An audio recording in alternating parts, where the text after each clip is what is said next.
नमस्कार, मैं आभा शर्मा जावास आपके सम्मुख पंचतंत्र की कहानियाँ लेकर उपस्थित हुई हूँ। आज की कथा में हम इन कहानियों पर विचार करेंगे। जो बनाओ मित्र बलशाली, तो समझो समाप्त खुशहाली। दूसरा, जो पहुँचाए कुल को हानि, उससे मित्रता करे अज्ञानी। तीसरा, जो रहे बुरे कामों में प्रवृत्त, वो सदैव रहे संकटों में समृद्ध। मेंढक सांप की मित्रता। यो मित्रम कुरुते मित्रम वीर्या अभयदिक्मात्मनम स करोति ना संदेह स्वयं ही विभक्षणम।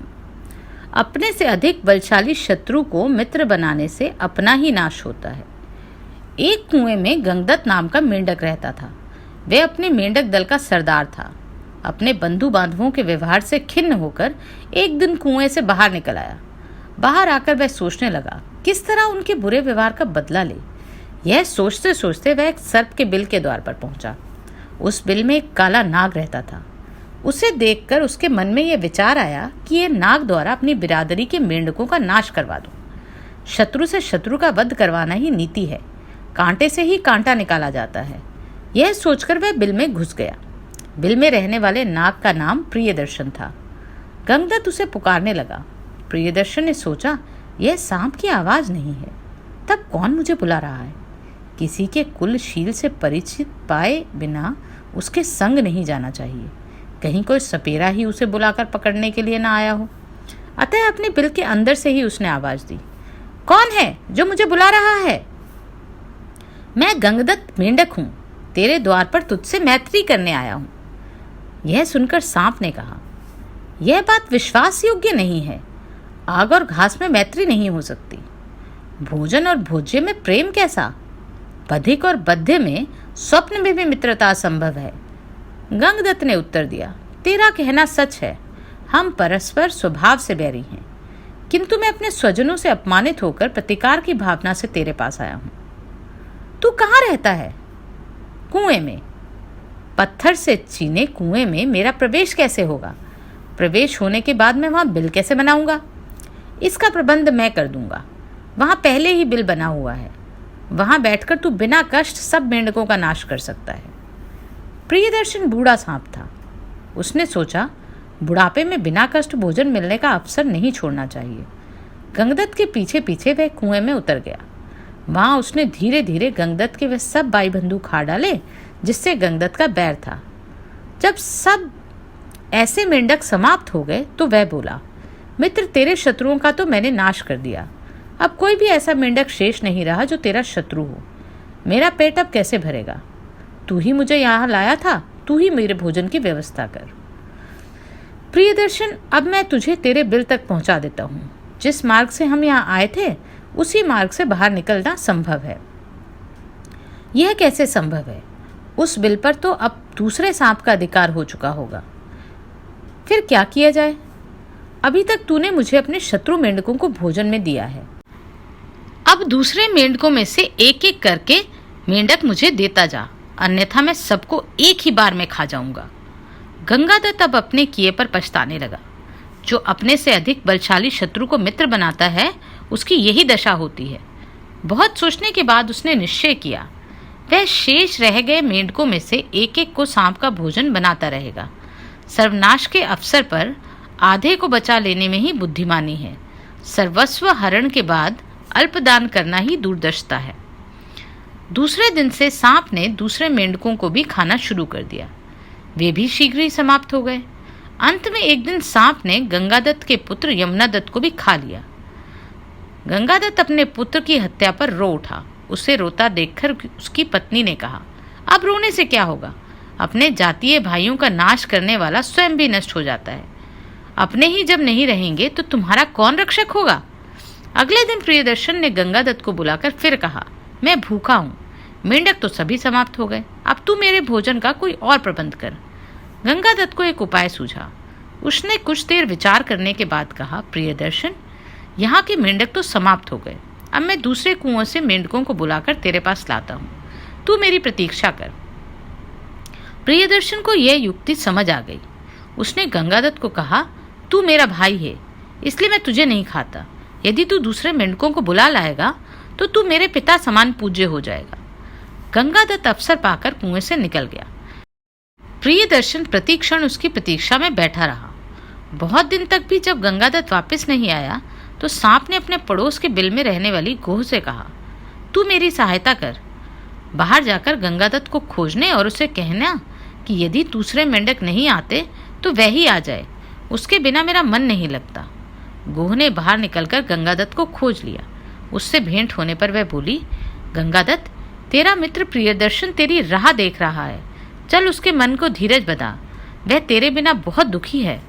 गंगादत्त ने गोह से कहा, नहीं, अब मैं नहीं जाऊंगा। संसार में भूखे का कोई भरोसा है? ओछे आदमी प्राय निर्दय हो जाते हैं। प्रियदर्शन को कहना गंगादत्त अब वापस नहीं आएगा। गोह वापस चली गई। यह कहानी सुनने के बाद बंदर ने मगरमच्छ से कहा कि मैं भी गंगादत्त की तरह वापस नहीं आऊंगा। मगरमच्छ बोला, मित्र, यह उचित नहीं। मैं तेरा सत्कार करके कृतज्ञता का प्रायश्चित करना चाहता हूँ। यदि तू मेरे साथ नहीं जाएगा तो मैं ही भूख से प्राण त्याग दूंगा। वानर बोला, मूर्ख, क्या मैं लंबकरण जैसा मूर्ख हूँ जो स्वयं मौत के मुख में जा पड़ूंगा? वह गधा शेर को देखकर वापस चला गया था, लेकिन फिर उसके पास आ गया। मैं ऐसा अंधा नहीं हूं। लंबकर्ण कौन था? तब वानर ने यह कथा सुनाई, आजमाए को आजमाना। जानपि नरो देवात् प्रकरोति विग्रहितम।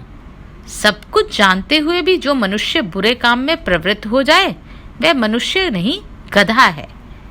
एक घने जंगल में कराल केसर नाम का शेर रहता था। उसके साथ धूसरक नाम का गीदड़ भी सेवा कार्य के लिए सदा रहता था।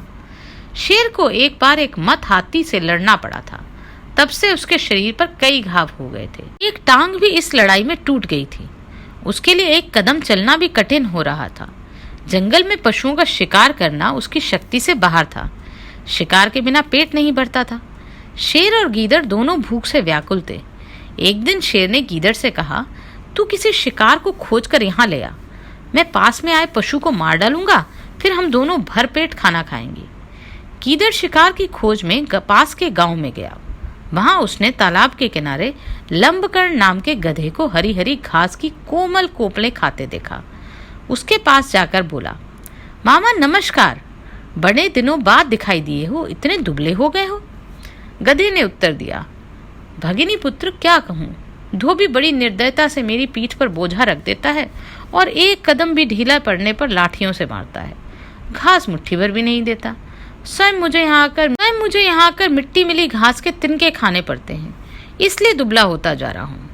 गीदड़ बोला, मामा यही बात है तो तुझे एक जगह ऐसी बतलाता हूँ जहाँ मरकत मणि के समान स्वच्छ हरी घास के मैदान है।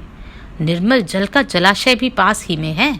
वहां आओ और हंसते गाते जीवन व्यतीत करो। लंबकर्ण ने कहा, बात तो ठीक है भगिनी पुत्र, किंतु हम देहाती पशु हैं। वन में जंगली जानवर मारकर खा जाएंगे, इसलिए हम वन के हरे मैदानों का उपभोग नहीं करते। मामा ऐसा ना कहो, वहां मेरा शासन है। मेरे रहते कोई तुम्हारा बाल भी बांका कर सकता है। तुम्हारी तरह कई गधों को मैंने धोबियों के अत्याचारों से मुक्ति दिलाई है। इस समय भी वहाँ 3 गंधर्व कन्याएं रहती हैं जो अब जवान हो चुकी हैं। उन्होंने आते हुए मुझे कहा था कि तुम हमारी सच्ची माँ हो। गांव में जाकर हमारे लिए किसी गंधर्व पति को ले आओ, इसलिए तो मैं तुम्हारे पास आया हूँ। गीदड़ की बात सुनकर लंबकर्ण ने गीदड़ के साथ चलने का निश्चय कर लिया। गीदड़ के पीछे पीछे चलता हुआ वह उसी वन प्रदेश में आ गया जहाँ कई दिनों का भूखा शेर भोजन की प्रतीक्षा में बैठा था। शेर के उठते ही लंबकर्ण ने भागना शुरू कर दिया। उसके भागते भागते भी शेर ने पंजा लगा दिया, लेकिन लंबकर्ण शेर के पंजे में नहीं फंसा, भाग ही गया। तब गीदड़ ने शेर से कहा, तुम्हारा पंजा बिल्कुल बेकार हो गया है। गधा भी उसके फंदे से बच गया। क्या इसी बल पर तुम हाथी से लड़ते हो? शेर ने जरा लज्जित होकर उत्तर दिया, अभी मैंने अपना पंजा तैयार ही नहीं किया था। वह अचानक ही भाग गया, अन्यथा हाथी भी इस पंजे की मार से घायल हुए बिना भाग नहीं सकता। गीदड़ बोला, अच्छा तो अब एक बार और यत्न करके तुम्हारे पास उसे लाता हूं। अब प्रहार खाली ना जाए। जो गधा अपनी आंखों देखकर भाग गया है वह अब कैसे आएगा? किसी और पर घात लगाओ। इन बातों में तुम दखल मत दो। तुम तो केवल तैयार होकर बैठे रहो। गीदड़ ने देखा कि गधा उसी स्थान पर फिर घास चर रहा है। गीदड़ को देखकर गधे ने कहा, भगनी सूत, तू भी मुझे खूब अच्छी जगह ले गया। एक क्षण और हो जाता तो जीवन से हाथ धोना पड़ जाता। भला वह कौन सा जानवर था जो मुझे देखकर उठा था और जिसका वज्र समान हाथ मेरी पीठ पर पड़ा था? तब हंसते हुए गीदड़ ने कहा, मोहम्मद, तुम भी विचित्र हो। गदर भी तुम्हें देखकर आलिंगन करने उठी और तुम वहां से भाग आए। उसने तो तुमसे प्रेम करने को हाथ बढ़ाया था। वह तुम्हारे बिना जीवित नहीं रहेगी, भूखी प्यासी मर जाएगी। वह कहती है, यदि लंबकर्ण मेरा पति नहीं होगा तो मैं आग में कूद पड़ूंगी। इसलिए अब उसे अधिक मत सताओ, अन्यथा स्त्री हत्या का पाप तुम्हारे सिर लगेगा। चलो, मेरे साथ चलो। गीदड़ की बात सुनकर गधा उसके साथ फिर जंगल की ओर चल पड़ा। वहां पहुंचते ही शेर उस पर टूट पड़ा। उसे मारकर शेर तालाब में स्नान करने लगा। गीदड़ रखवाली करता रहा। शेर को जरा देर हो गई। भूख से व्याकुल गीदड़ ने गधे के कान और दिल के हिस्से काटकर खा लिए। शेर जब भजन पूजन से वापस आया तो उसने देखा गधे के कान नहीं थे और दिल भी निकला हुआ था। क्रोधित होकर गीदड़ से कहा, पापी, तूने इसके कान और दिल खा लिया और इसे जूठा कर दिया। गीदड़ बोला, स्वामी, ऐसा ना कहो। इसके कान और दिल थे ही नहीं, तभी तो यह एक बार जाकर भी वापस आ गया था। शेर को गीदड़ की बात पर विश्वास हो गया। दोनों ने बांटकर गधे का भोजन किया। कहानी कहने के बाद बंदर ने मगर से कहा कि मूर्ख, तूने भी मेरे साथ छल किया था, किंतु दंभ के कारण तेरे मुख से सच्ची बात निकल गई। दंभ से प्रेरित होकर जो सच बोलता है वह उसी तरह पदच्युत हो जाता है जिस तरह युधिष्ठिर नाम के कुम्हार को राजा ने पदच्युत किया था। मगर ने पूछा, युधिष्ठिर कौन? तब वानर ने युधिष्ठिर की कहानी इस प्रकार सुनाई।